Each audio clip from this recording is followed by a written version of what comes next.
Assalamualaikum warahmatullahi wabarakatuh. Waalaikumsalam warahmatullahi wabarakatuh. Sebelum kita memulai pembelajaran, mari kita berdoa bersama-sama terlebih dahulu. Berdoa dimulai.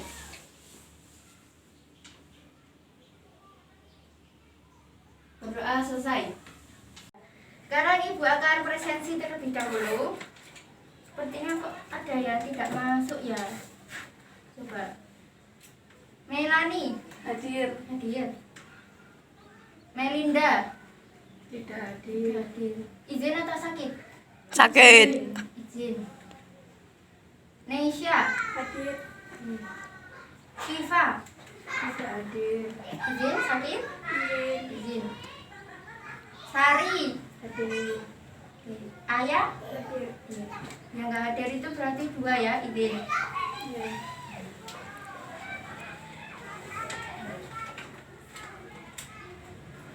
Iya. Tujuan pembelajaran kali ini, sudah siap pada pembelajaran kali ini? Masih Siap. semangat? Siap, siap. Pembelajaran kali ini kita akan mengkonstruksi ceramah dengan memperhatikan aspek-aspek kebahasaan dan struktur teks ceramah yang tepat. Itu tujuan pembelajaran kali ini, dan kalian akan mempelajari bagaimana cara menyunting teks ceramah dengan benar dan menemukan aspek-aspek apa saja yang disunting dalam teks ceramah. Itu ya pembelajaran kali ini. Kemarin kita sudah membahas tentang struktur teks ceramah dan aspek-aspek kebahasaannya. Nah, ada yang masih ingat struktur-struktur dari teks ceramah? Saya Bu. Oh iya, Mbak Ayah, silakan. Struktur ceramah ada 3, yaitu pembuka, Ya, isi, sama penutup. ya berarti ada 3 ya.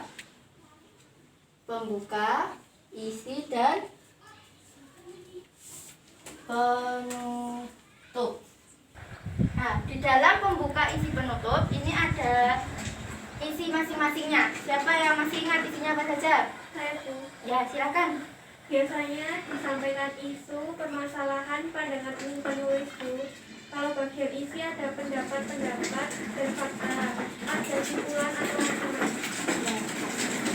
Sudah paham ya mengenai struktur teks ceramah? Kemarin kita juga sudah membahas, menganalisis teks ceramah. Ya, kita membahas teks ceramah apa? Ada yang masih ingat judulnya? Saya Bu. Oh iya, silakan. Tentang menurunnya kesantunan bahasa masyarakat Bu. Oh iya, itu kemarin kita juga sudah membahas ya. Kalau misal kalian lupa bisa diingat-ingat. Sekarang aspek-aspek kebahasaannya. Aspek-aspek bahasaan dalam teks ceramah kemarin sepertinya ada 5. Tanya siapa yang masih ingat?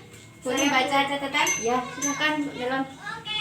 Kalau saya kemarin mencatat ada 5, kata ganti orang pertama seperti saya, aku. Kata ganti orang kedua jamak sebagai sapaan seperti hadirin, kalian, bapak-bapak, ibu-ibu. 2. Menggunakan kata-kata teknis atau peristilahan yang berkenaan dengan topik yang dibahas. 3. Menggunakan kata-kata yang menunjukkan argumentasi seperti jika, maka, sebab, karena, dengan demikian.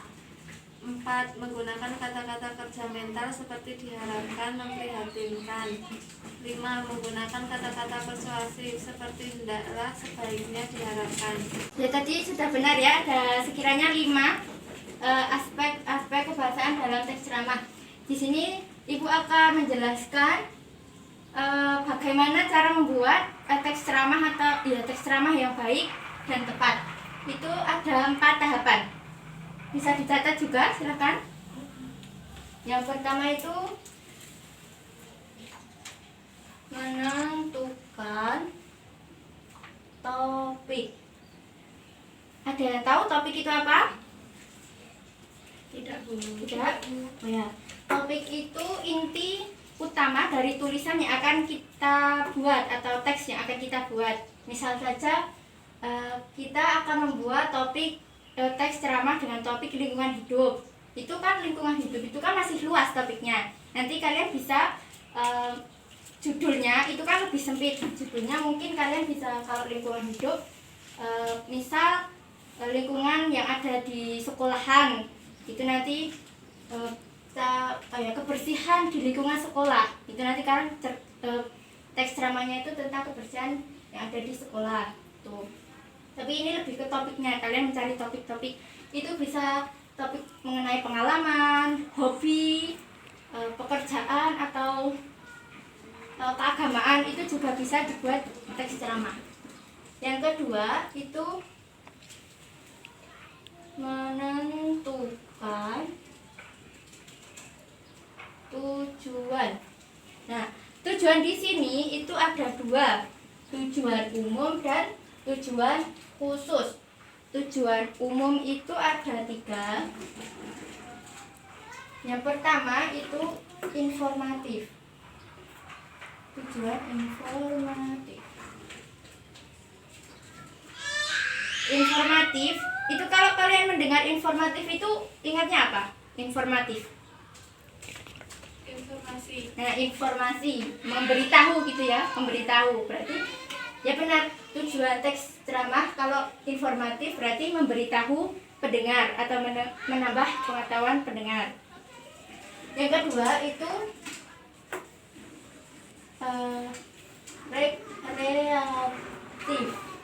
rekreatif. Kalau dengan kata rekreatif, rekreasi tentang hiburan. Nah, berarti teks ceramah ini kalian tujukan untuk hiburan, menghibur para pendengar. Tuh, ditujukan. Misal ada humornya saat menyampaikan, tuh ada anekdot gitu. Yang ketiga itu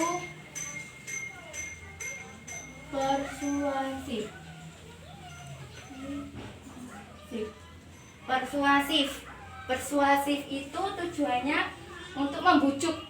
Nah, berarti ketika kalian membuat teks ceramah itu ditujukan untuk membujuk agar pendengar itu mau melakukan apa yang kalian bicarakan, kalian buat gitu. Kalau tujuan khusus itu nanti lebih spesifik, lebih detail, dan informasional. Yang ketiga, membuat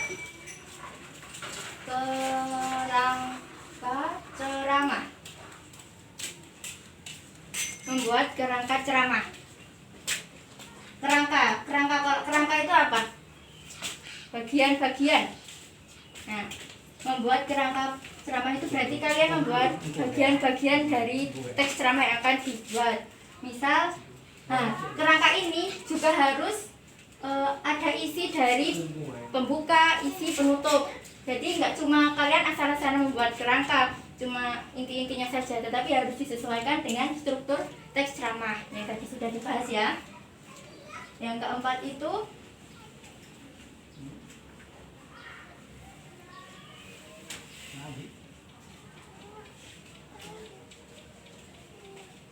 menulis atau menyusun kerangka ceramah.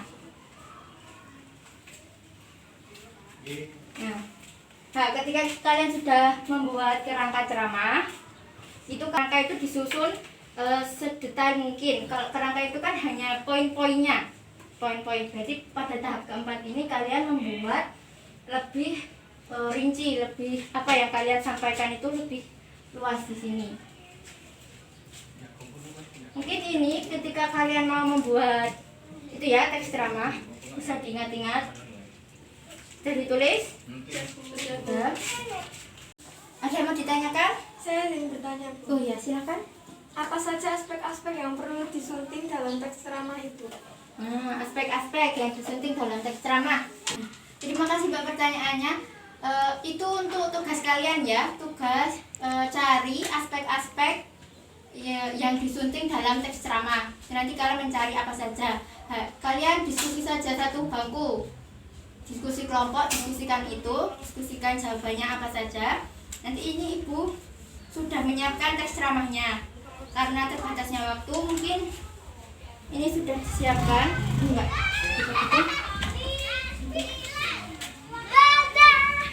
Aspek-aspek apa saja. Nanti teks itu ada yang salah, harus disunting, berarti kalian makanya harus cari dulu aspek-aspek apa. Nanti kalian disunting teks ceramahnya itu. Nanti ada yang presentasi ya. Ini yang depan kelompok 1 yang belakang kelompok 2. Silakan bisa dikerjakan. 15 menit cukup? Cukup. Ya, silakan.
Sudah selesai mengerjakannya? Sudah, Bu. Sudah. Siapa yang mau presentasi terlebih dahulu? Oh ya, silakan. Ya. Ke depan.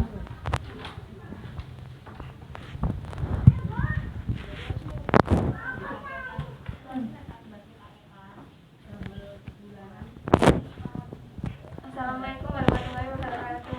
Waalaikumsalam warahmatullahi wabarakatuh. Kami dari kelompok 2 ingin mempresentasikan hasil kerja kelompok kami.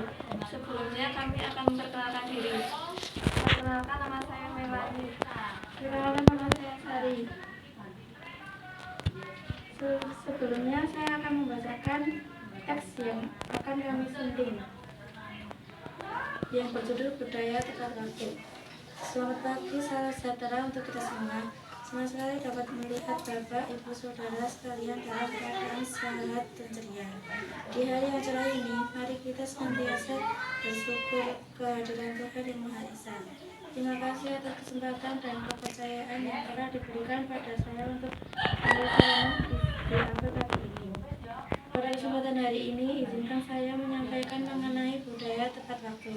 Ketika saya berkesempatan studi banding di Jepang, salah satu yang menjadi perbedaan paling menonjol antara budaya di Jepang dan di negara lain termasuk Indonesia adalah ketepatan waktu. Ketepatan waktu adalah sebuah informasi bagi pembuat keputusan pada saat dibutuhkan dan sebelum informasi tersebut kehilangan kemampuannya untuk mempengaruhi sebuah keputusan. Di sana semua orang menghargai ketetapan waktu. Bila mengadakan pertemuan tidak pernah molor.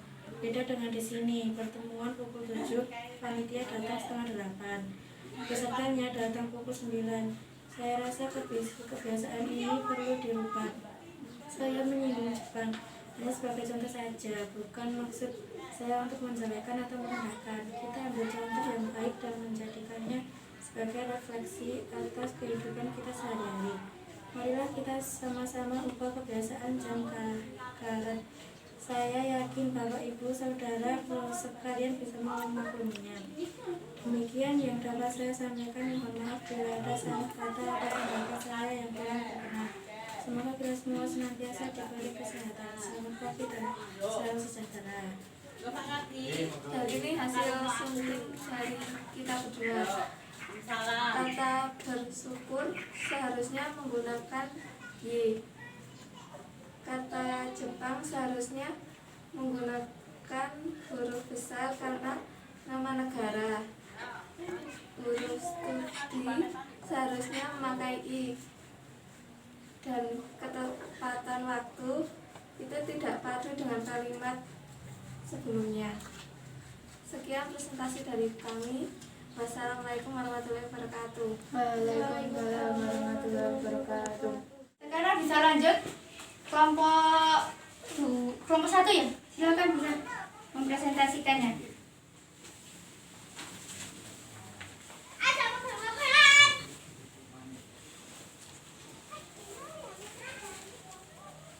Assalamualaikum warahmatullahi wabarakatuh. Waalaikumsalam warahmatullahi wabarakatuh. Kami dari kelompok 1 akan mempresentasikan hasil kerja kelompok kami.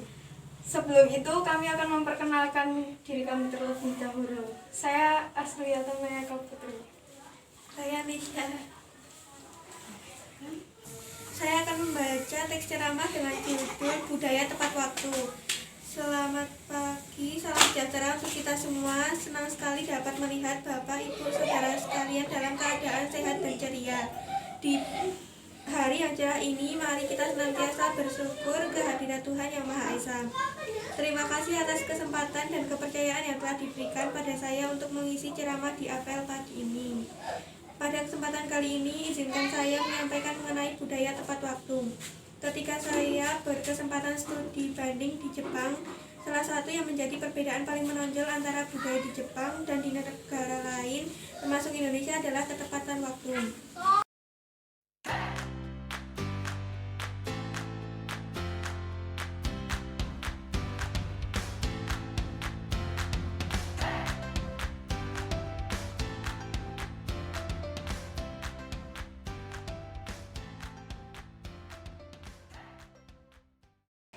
Sekian presentasi dari kami. Wassalamualaikum warahmatullahi wabarakatuh. Waalaikumsalam warahmatullahi wabarakatuh.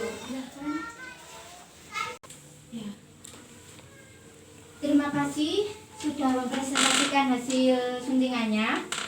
Kali ini Ibu akan mengevaluasi tadi pas presentasi ya.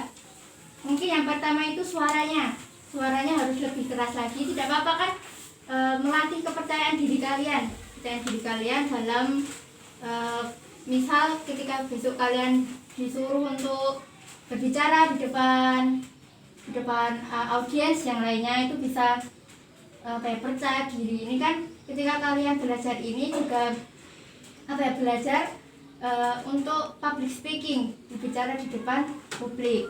Yang ketiga itu ya tadi suntingannya sudah tepat. Yang pertama itu tentang yang bersyukur ya. Bersyukur itu yang benar ada Y-nya. Jepang itu J-nya harus besar karena nama negara. Ya, ada beberapa kalimat ya tadi yang tidak padu maksudnya. Pada bagian apa tadi Mbak? Bisa dibacakan?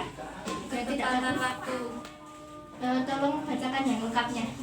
Ketepatan waktu adalah sebuah informasi bagi pembuat keputusan pada saat dibutuhkan dan sebelum informasi tersebut kehilangan kemampuannya untuk mempengaruhi sebuah keputusan. Nah, itu kalimat yang tadi tidak padu ya dengan kalimat sebelumnya. Ya, untuk pembelajaran kali ini mungkin Ibu cukupkan sampai sini. Tetapi sebelumnya Ibu akan memberi tugas. Nah, tugasnya kalian coba membuat teks ceramah. Bisa ditulis nanti biar tidak lupa. Membuat teks ceramah dengan struktur teks, aspek-aspek kebahasaan dan tata cara yang tadi sudah Ibu sampaikan ya, seperti ini. Coba kalian buat, menentukan topik, menentukan tujuannya, kerangka ceramah, dan disusun secara lengkap. Mungkin bisa dikumpulkan besok pada pertemuan selanjutnya ya. Siap? Ada yang mau ditanyakan? Tidak? Ya. Mungkin Ibu cukupkan. Mohon maaf bila pada saat mengajar Ibu ada salah-salah kata atau yang lainnya. Ibu tutup. Wassalamualaikum warahmatullahi wabarakatuh. Waalaikumsalam warahmatullahi